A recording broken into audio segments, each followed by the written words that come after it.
It's honored to be a keynote, and I just thought I would set the theme for what this conference is going to go in the terms of transformation in conservation and care and in advocacy.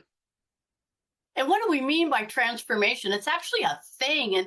And what it means is that there's an interchange on how we relate to each other and to all species. And an outer change is that our society structures have to be more just and equitable so everyone can flourish.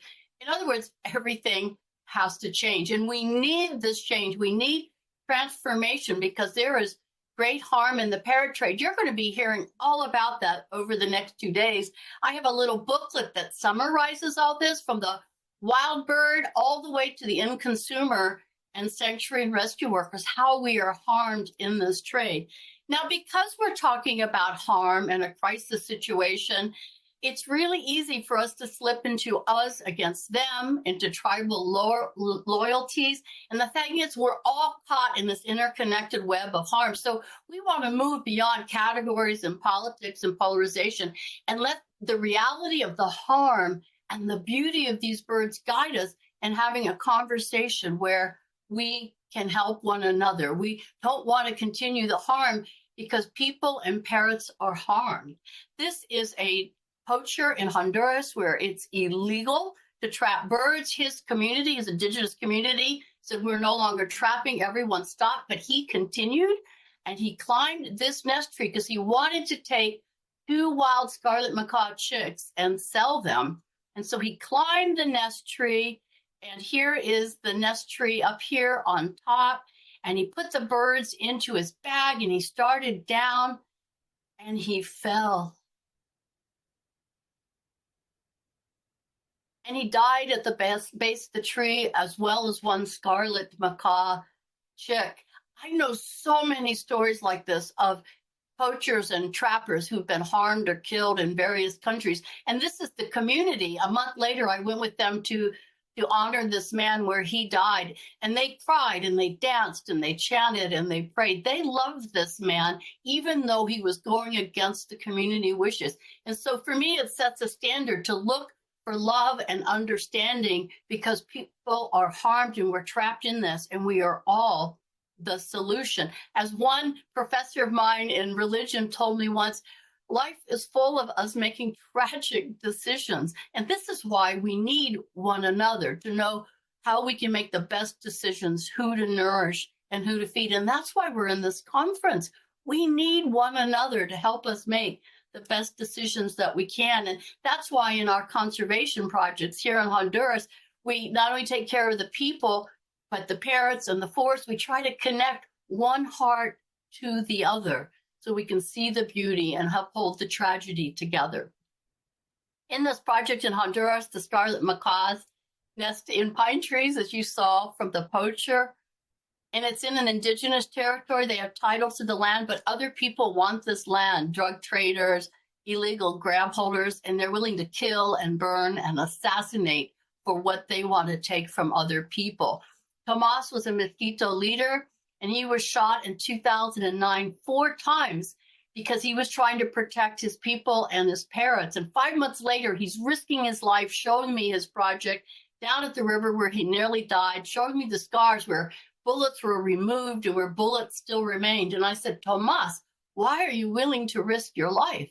And he said, Doctora, everything is at risk, and I am willing to risk everything. If the parrots don't make it, neither do my people. Well, that makes so much sense to me, this enduring wisdom that I hear from people that I work with. The health of one is the health of all, so we have to take care of all of us. If we don't have parrots, we lose the health of our ecosystems because they are seed dispersers. And we're going to hear more about this tomorrow. We lose the biodiversity of our forest. So what are people doing to save themselves, to save the parrots and save the forest? All kinds of things. So this conference is about solutions too, on how to end the trade and how to support people and parrots where they are. In Guyana, this is the sun parakeet, very endangered. There's thousands more in cages around the world than there are where the indigenous people are in Guyana and Brazil. They're trying to save the bird. They have ended trapping. People come and pay to see this bird from all over the world, but more is gained than just the parrots. You can see how hard they're working in these various pictures. And I asked one of them, why are you working so hard for the parakeets? And he said, I need the parakeets. I need freedom. So these birds represent freedom and our freedom. So when we listen to the voices around the world of people who live with parrots, they're telling us that none are free until all are free. When the birds are free, they feel free too. This is a young yellow-naped parrot, critically endangered, rescued and being released in Nicaragua.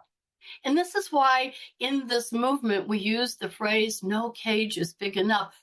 Yes, parrots have intelligence over a 5 or 6 year old, but just because they are inherent beings of inherent worth and dignity, no cage is big enough for them or for anyone on this planet.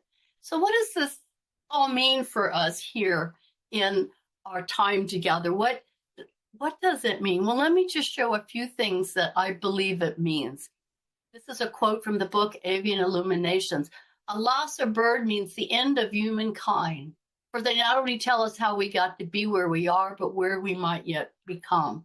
They are us. We co-evolved with them. We need them and they need us. And this is why the phrase unconditional solidarity is used in the Alliance for Parrot Protection in our projects. The Scarlet Macaw is saying, stop the harm. And also a welcoming foot to say everyone belongs. And these patches and stickers are quite popular in our projects because people get it. We're all in this together. We want freedom for everyone because it makes us feel good. Here's a video of a young conservation who rescued a parakeet and is releasing them. See how good it makes her feel. And this work can help you feel freedom too.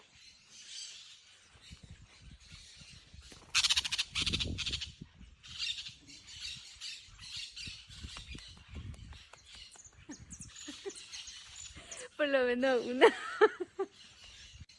This is in Paraguay. Now we're shifting to Guyana. The freedom that we want is the freedom to be able to see the world's beauty, such as these Pater Falls in Guyana, where a pair of red and green macaws nest in the side. They are protected because it's too dangerous to climb those up and down those falls to take the nest. So this is the beauty we want to preserve for them and us. But when I talk to the people in Guyana and tell them of the parrot crisis, of how, and they know they are losing their birds and how sanctuaries are full of birds that have in many ways been thrown away or people cannot take care of them. They say, the indigenous person told me, they come to take what is ours to make it theirs. So this is the idea of, yes, we want to be aware, but we want to repair. We want to put the parrots back. This is work that we need to do together.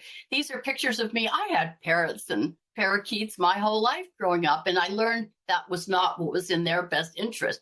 So I started to work in Paraguay because that's where so many birds in my childhood and young adulthood were from. So I started to work there, and I could never put the parrots back, but I took their feathers I had saved and returned them to Paraguay. So this is hard work.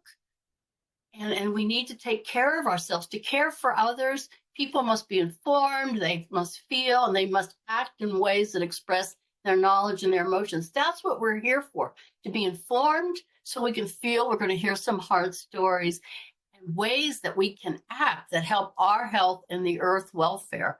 We're going to learn how to save parrots, save people, and save a planet. And then we're going to make promises. These are our wristbands that say, fly free parrots. You put them on when you're ready to make a promise to save parrots. And we have about 7,000 people all over the world using these. So we are here today to hear about heroes and to become heroes. Because what we want is, we don't want to accept this as the norm. We want a vision and we want a dream so that all beings may fly free.